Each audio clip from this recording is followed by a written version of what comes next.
Расизм в Германии. Знаете, в Германии очень популярно смолтоки. В спортзале мы все друг друга в раздевалке приветствуем. И там я встретил деда, который все время говорил ему привет.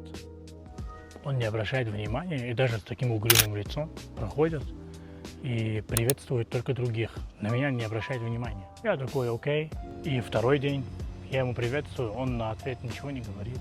Просто мимо проходит, вот так угрюмо смотрит. И такая ситуация повторилась несколько раз.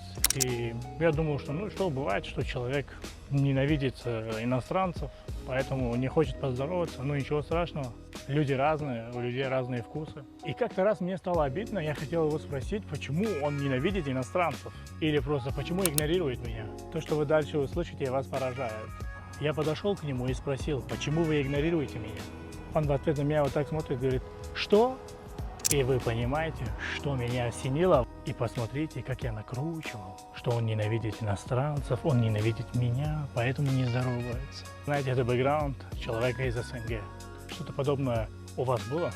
Напишите в комментариях. Лайк, подписка, больше Германии.